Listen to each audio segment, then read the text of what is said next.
রাত তখন গভীর, ঘড়িতে সবে রাত 12টা পেরিয়েছে।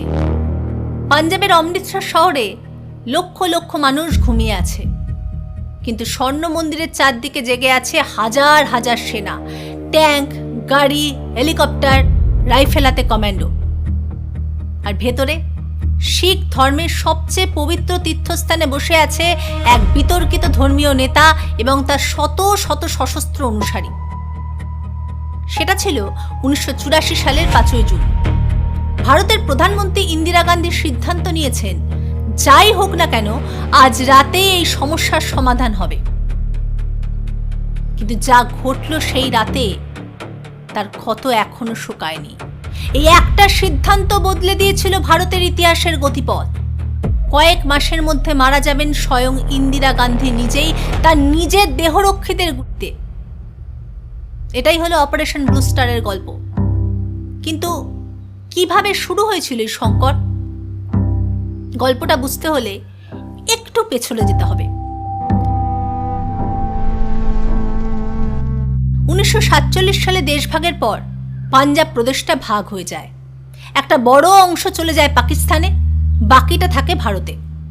শিখ সম্প্রদায়ের অনেকেই তখন থেকে একটা আলাদা রাষ্ট্রের স্বপ্ন দেখতে শুরু করেন, খালিস্তান নামে একটা স্বাধীন শিখ দেশ। কিন্তু এই দাবি সরকার কখনো মানেনি।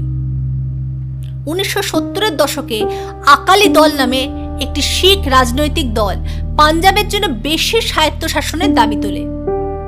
তারা চাইছিল পাঞ্জাবকে আরও বেশি ক্ষমতা দেওয়া হোক, জল ভাগাভাগির সমস্যার সমাধান করা হোক এবং ধর্মীয় অধিকার রক্ষা করা হোক।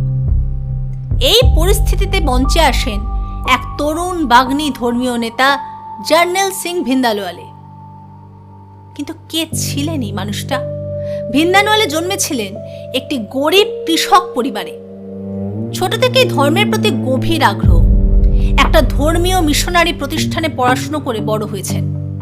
কথা বলার অসাধারণ ক্ষমতা ছিল তার, মানুষকে কাছে টানতে পারতেন।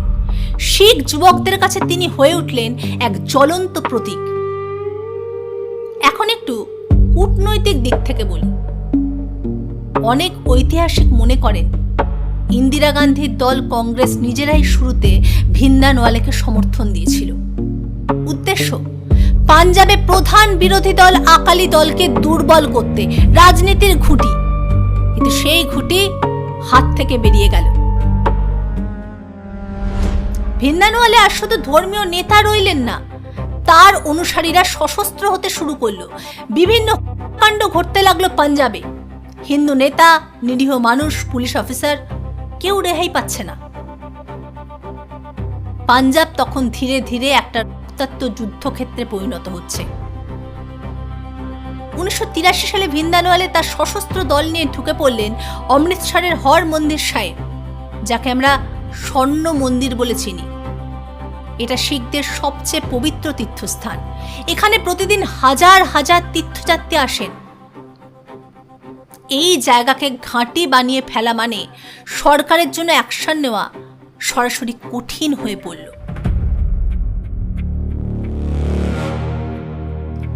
মন্দির কমপ্লেক্সের ভেতরে থাকা অকাল তখ্ত ভবনটাকে প্রায় দুর্গে পরিণত করা হলো।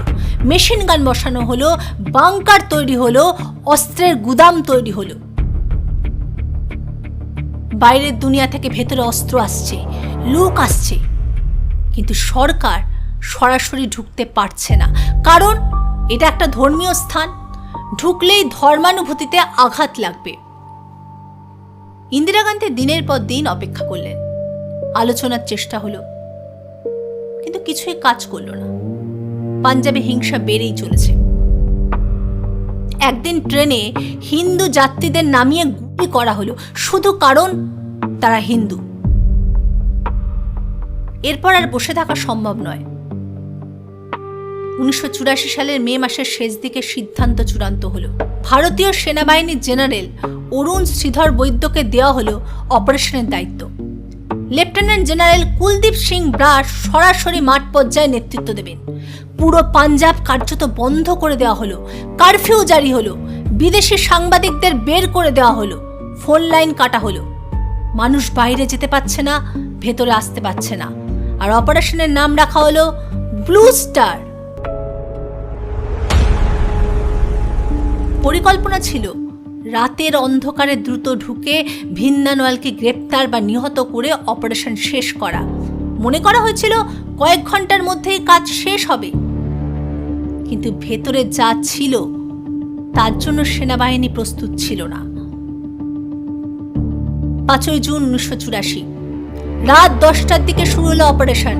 প্রথমে পুরো মন্দির কমপ্লেক্স ঘিরে ফেলা হলো, বাইরে থেকে ফ্লাড লাইটের আলো জ্বালিয়ে দেওয়া হলো, মাইকে ভেতরে থাকা মানুষদের আত্মসমর্পণের আহ্বান জানানো হলো। সাড়া এলো না এবং ভেতর থেকে শুরু হলো। সেনাবাহিনী ভেবেছিল একটা ছোট সশস্ত্র দলের বিরুদ্ধে লড়বে, কিন্তু দেখা গেল ভেতরে আছে প্রশিক্ষিত যোদ্ধারা, অনেকেই প্রাক্তন সেনা সদস্য, আছে ভারী মেশিন গান, রকেট লঞ্চার এবং সুরক্ষিত অবস্থান। বাইরে থেকে ভেতরে ঢোকার প্রতিটি পথ ছিল কভার করা।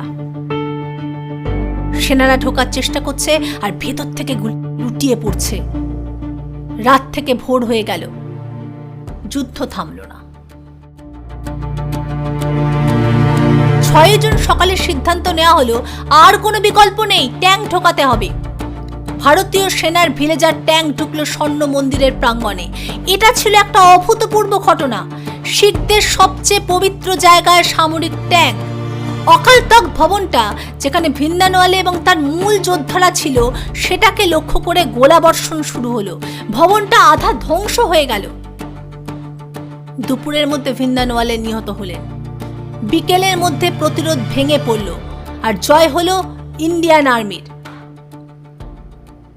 সরকারি হিসেবে বলা হয়েছিল সেনাবাহিনীর 83 জন নিহত, 249 জন আহত, জঙ্গি পক্ষের 492 জন নিহত। কিন্তু অনেক স্বাধীন গবেষক এবং সাংবাদিক মনে করেন প্রকৃত মৃতের সংখ্যা অনেক বেশি, কারণ সেই সময় সাংবাদিকদের ঢোকার অনুমতি ছিল না। বহু নিরীহ তীর্থযাত্রীও আটকা পড়েছিলেন মন্দিরের ভেতরে। তারা কেউ জঙ্গি ছিলেন না, শুধু পুজো দিতে এসেছিলেন। শিখদের পবিত্র গ্রন্থাগারও ক্ষতিগ্রস্ত হলো, দুর্লভ পাণ্ডুলিপি পুড়ে গেল। অকাল তখ্তের ঐতিহাসিক ভবন ধ্বংস হয়ে গেল।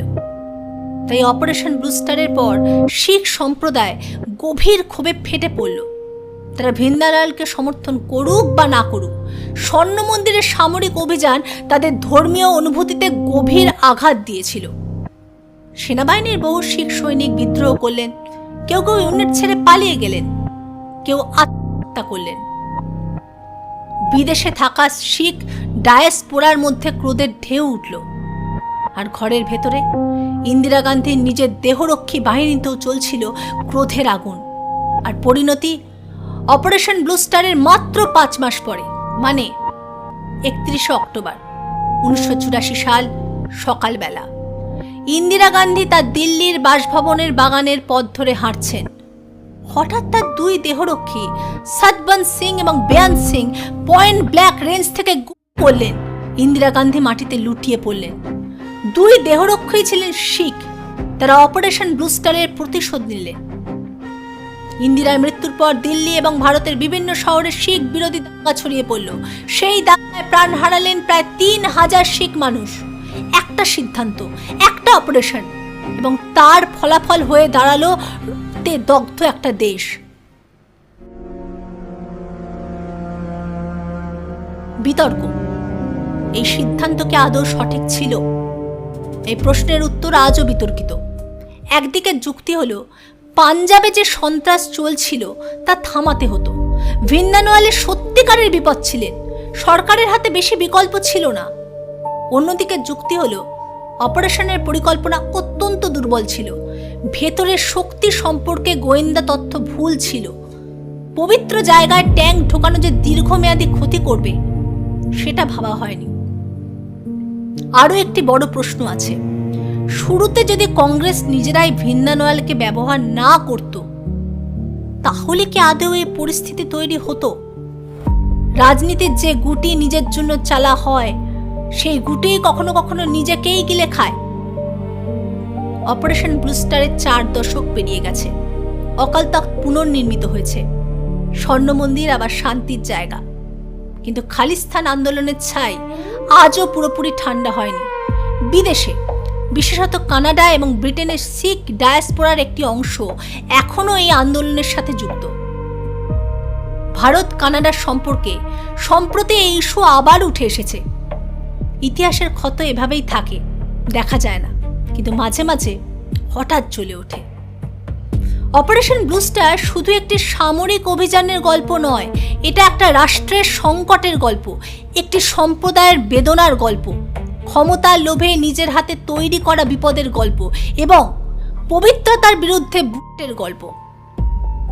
ইন্দিরা গান্ধী হয়তো মনে করেছিলেন একটি সাহসী সিদ্ধান্ত দেশকে বাঁচাবে, কিন্তু সেই সিদ্ধান্তই তার জীবন শেষ করল। ইতিহাসের সবচেয়ে কঠিন পার্ট এটাই, কোনো সমস্যার সমাধান করতে গিয়ে যদি মানুষের বিশ্বাস ও সম্মানকে পায়ে মারানো হয়, তাহলে সেই সমাধান নতুন আরো বড় সমস্যা তৈরি করে। অমৃতসরের স্বর্ণ মন্দির আজও দাঁড়িয়ে আছে, প্রতিদিন লক্ষ লক্ষ মানুষ প্রার্থনা করেন সেখানে, কিন্তু 1984 সেই জুনের স্মৃতি সেটা কেউ মুছতে পারেনি, পারবেও না। তো আজকের ভিডিও এই পর্যন্তই ছিল। আমি সংগ্রামিকা। ভিডিওটি ভালো লাগলে লাইক, শেয়ার, কমেন্টস করতে ভুলবেন না।